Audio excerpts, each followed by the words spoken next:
Rui Taylor, do GEN, para nos apresentar um pouco o que o GEN faz, o seu papel nesse contexto.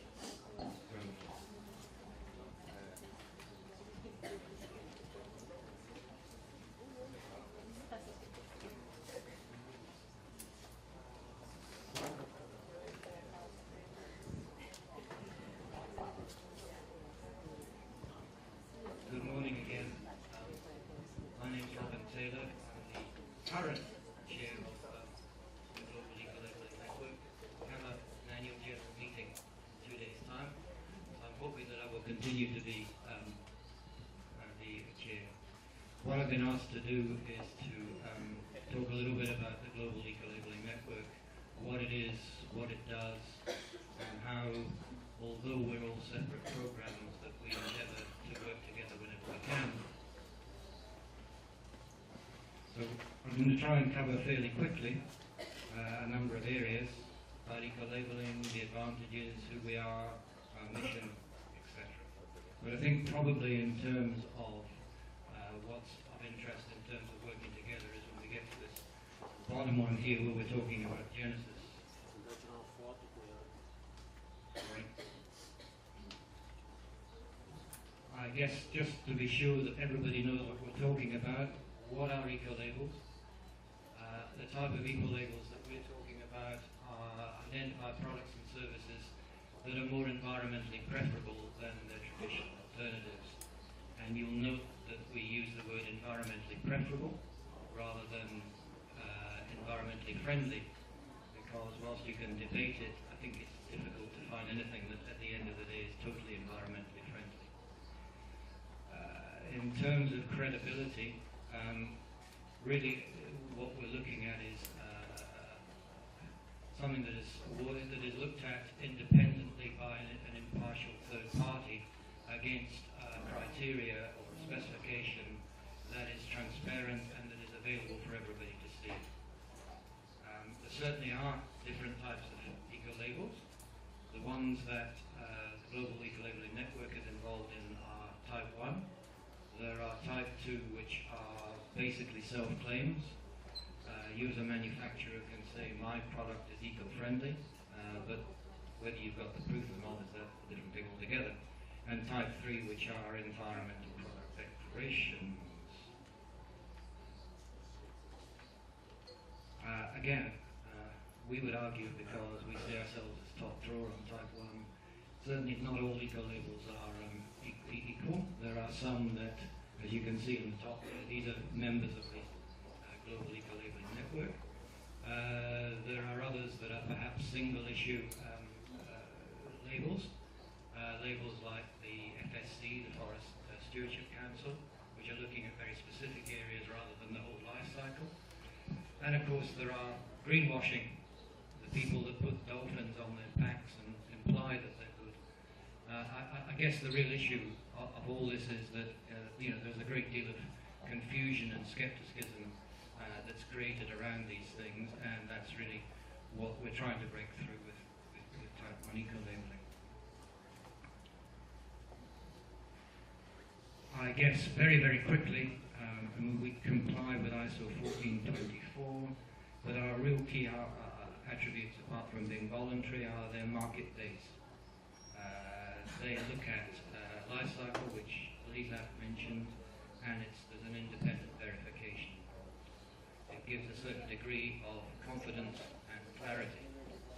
I'm rushing through this because I'm rather conscious that I'm about to be told that I've got 5 minutes more, and I want to get on a little bit.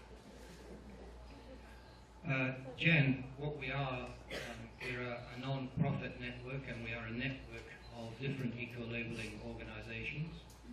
We were established in 1994, and I think at the time there were 5 or 6 programs that were involved in it. I wasn't.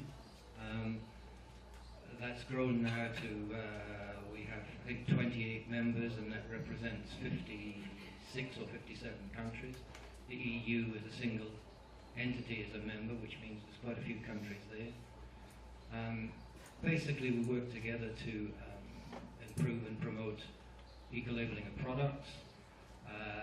Certainly as a board and as individual members, we advocate Type 1.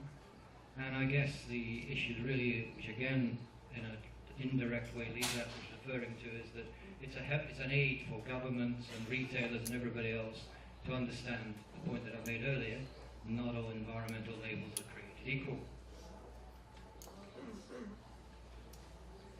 These are basically our mission. I don't think there's anything particularly clever in that. We're looking after our members, we cooperate, we try to make information easily accessible, we encourage demand and supply of environmentally preferable products and services. Just to give you an idea of where our members are, you can see in South America there, that's Brazil. There are programs now, I think, in every continent apart from India at the moment, which means that we've got quite a widespread, and it means that we have programs that are operating in a large number of different environments, and we can quite easily get advantage from the experience of different people around the world. The bit that I really wanted to spend a little bit of time on, because this is where we're actually talking about working together. We have a process called Genesis, which is GEN's internationally coordinated eco-labeling system. Basically, it's no different to if one of us were actually assessing a product. What we do is we say, please let us have a look at your processes in writing, and then we'll come on site and we'll say, well, you say you do that, now prove to me that you do that. And the advantage of this is that we can say, look, this program has in fact gone through and is actually, in inverted commas, accredited as being compliant with all our rules of ISO 14024. The advantages of this are, and that's really what I was trying to get round to, is that we have a situation where I know that if I have a product coming in from Russia, for instance, that it has been through a due process, and that I'm comfortable that that process is robust, and it means that if the Russian product wants a label in my country, in New Zealand, I can look at their criteria and I can say, well, yes, that's the same, that's the same, that's the same, that's the same. They've been on site, I'll accept that. I'll just look for any other little bits like local requirements. So it means that we're in a much stronger position. We can save our clients or licensees money, and we can trust each other. The other advantage, which goes the other way, is that certainly in New Zealand we have quite a large number of products now that have been manufactured either in Taiwan or China. And I'm in a position now to say to the Chinese program, would you mind assessing this product against my criteria? Because I know that your procedures are good.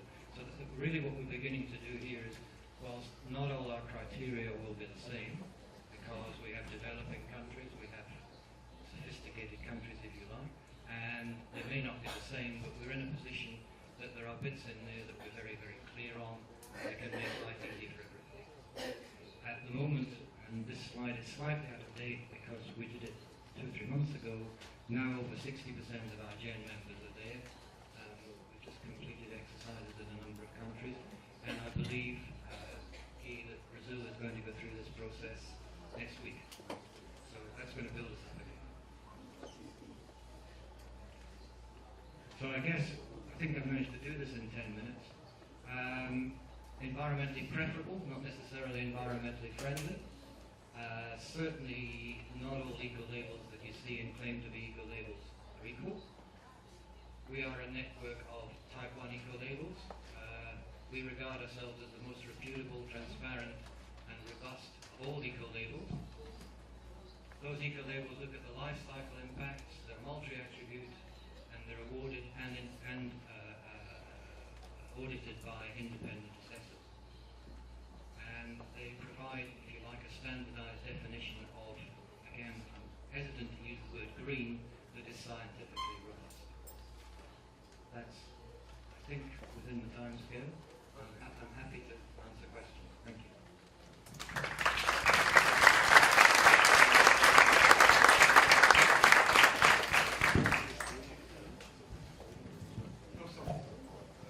Muito obrigado, Dr. Bobby. Uma apresentação muito clara. esclarecedora, tocou alguns pontos também bastante fortes e importantes para as nossas discussões. Os 10 minutos foram até feitos. Eu queria perguntar à plateia se tem alguma pergunta, algum comentário a fazer à apresentação. Por favor, nós temos 5 minutos para isso.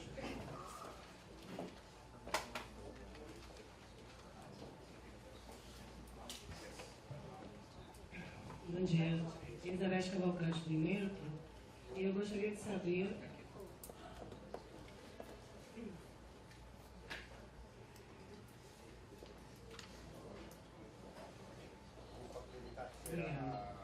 Elizabeth Cavalcante do Imetro. Eu gostaria de saber se o Gênesis pretende adotar algum critério de acreditação, utilizando inclusive os fóruns de reconhecimento internacional que já existem para acreditadores de organismos que fazem a certificação. Interesting question. Good question. Basically, we set out to do this thing 5 years ago. We developed it ourselves. We felt that the sort of international accreditation standards that are available at the moment would be very expensive for us, and that perhaps there was a lack of overall knowledge of precise science of eco-labelling at this point. I think perhaps long term we will be looking at perhaps more formal accreditation, but because to a certain extent it's an internal thing within our own members, we feel that it's adequate at the moment. Thank you.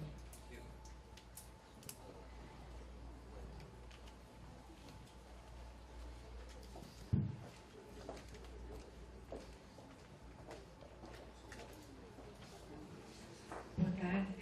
Bom dia. Parabéns pela sua apresentação, foi muito esclarecedora. Mas eu só notei algo que me pareceu, não sei se foi alguma falta ou se... Quando aquele quadro que você apresentou sobre os países acreditados, tinha muitos países na Europa, muitos países na Ásia, mas nos Estados Unidos tinha só o Ecologo. Eu gostaria de saber se existe alguma razão técnica ou histórica, ou então regulatório, marco regulatório talvez, para que os Estados Unidos tenham só um selo acreditado, desculpa, uma certificação acreditada.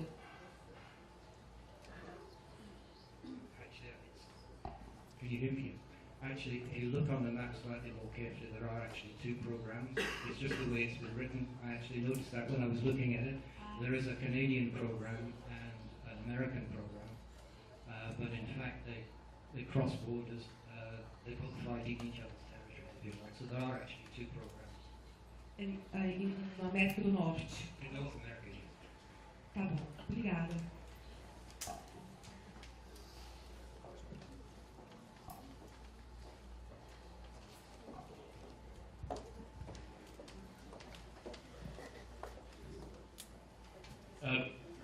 Ben Knappers from Fundación Chile.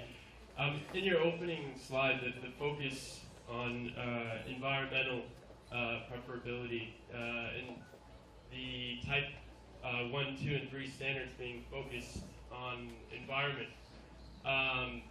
Is there a reason, do you think that this is preventing in some ways the development of social indicators and incorporating that into eco-labels? And also, was that part of your process was to consider social in the long term, or I guess I'll just leave it there. That's a good question again. Think about a fairly careful answer to that. Sorry. One of the parts that are in all our criteria are the requirements for the manufacturer to be compliant with all the legal requirements within the country. So certainly, and I can only talk specifically from New Zealand, we have fairly strong social laws which would prevent any exploitation. That's really the question you're asking. And I think that if you look at most of our criteria, that is also the case. One of the other issues I think is that most of us are more specialist in environmental. Does that answer your question? Yeah, and maybe just the point about the ISO standards focusing only on environmental considerations, and there's being separate standards for social, and do you feel that might be an issue in trying to develop an eco-label that addresses the needs of a range of standards? Yes. Okay. Obrigado. Já agora temos o tempo de 25 minutos para perguntas. Como eu disse, nós vamos ter vários painéis de discussão, onde os temas podem ser explorados mais profundamente.